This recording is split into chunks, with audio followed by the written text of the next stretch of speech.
Hello and welcome. This is a tutorial for someone in my comments called Benzfil. I hope I'm saying that alright. This is going to handle doing a collision from the bullet to the player. So I'll show you what we'll have at the end of this tutorial. So I'll avoid the bullets just for now, and when I do get shot, he gets hit and he disappears. We might add a little health into this a bit later, but we'll get back into it. Also, all the files will be up on GitHub, so if you want to skip the code in a bit and just download it and look how it works, please do that as well, just as long as you learn from it. So let's get straight into it. So this is the project you'll have from previously. We'll just edit this one. So what I want to do is set things up. So what we're going to do is on the player, we're going to add in a new node, and this is going to be an area 2D. On this area 2D, it needs collision. So we can use collision polygon or collision shape. I'll use the shape. And in the spectre, I'm just going to make this a circle. So you can see this shape is sort of being a physical representation of the body. Without it, you're like a ghost. This doesn't, there'll be no physical contact with this. You need to have an area 2D, a rigid body, or a kinematic body. It has to be one of those. An area 2D isn't classed as a body, it's classed as an area. It's a bit confusing, but don't worry about that right now. So we're going to save that. We're going to go to the bullet,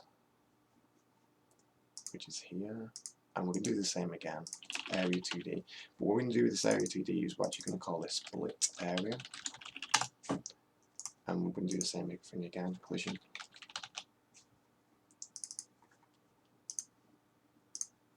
Rotate this one to 90 degrees because it's capsule. Oops.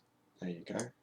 So the reason I've named it bullet area is that, say if you had multiple different collisions and they're all called area 2D, you'd be like, well, which one's this? Now I can check, hey, is this a bullet? Yes it is, and then so you can let it kill the player. So we're going to save that. Now we're going to do the script and stuff. In fact, what we're going to do on the player, we want to actually go on the area 2D. We're going to go to the node, and here's what I'm talking about, that you can have a collision with an area 2D with a kinematic body or a rigid body, but you'd have to use bodied enter. But if it's an area, then you have to use area enter. So double click that, connect this, and make sure it is on the player as well. So what we're going to do is we're going to check what area this is. I mean, really, we know it's going to be the bullet because that's the only collision it can be, but it's always good to put those checks in. If area name equals bullet area dot get parent. So what we're doing is we're getting the area, and parent of the area is like the actual bullet itself. If we just try to remove the area, the bullet will remain, but it won't have any collisions on it. And we want to remove the bullet. Area get parent Q3, and I also want to delete the player. Q3.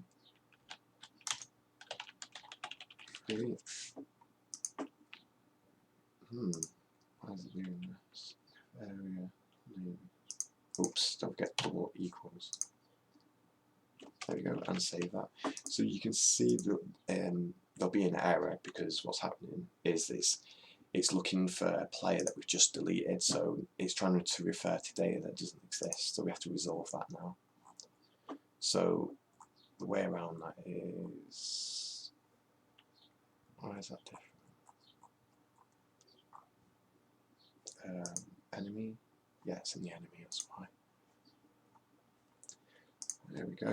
So what we're going to do is if is instance valid, this is going to check that the player is actually there. If it is, then do this code. If it isn't, we're going to skip over it. But it will still be trying to shoot because you can see down here the timer is constantly saying, hey, just look for the play, just keep firing the bullets. So we don't want that. We want to say else.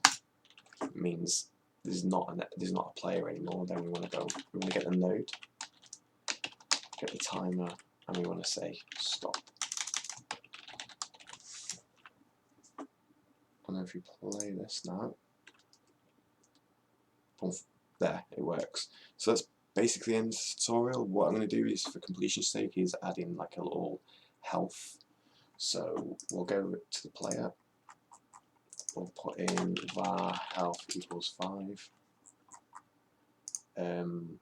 Here we'll go health minus equals 5, and then we won't worry about this. We still want to delete the bullet, and I want to say print health, just so you can actually see the health going down. And I want to say if health is equal to 0. Oh, that's from C#, ignore that.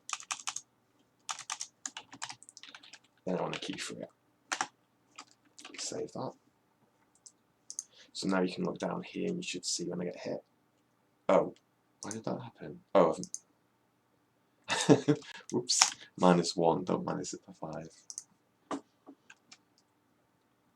4, 3, 2, 1, dead. There you go. So I hope that's helpful. I try to go as quick as I can, so I made a few mistakes. Yeah, any more tutorial suggestions by anyone, no matter how simple you might think they are, it's not simple when you don't know how to do it, so don't feel afraid of asking. Yeah, thanks for stopping by. Take care.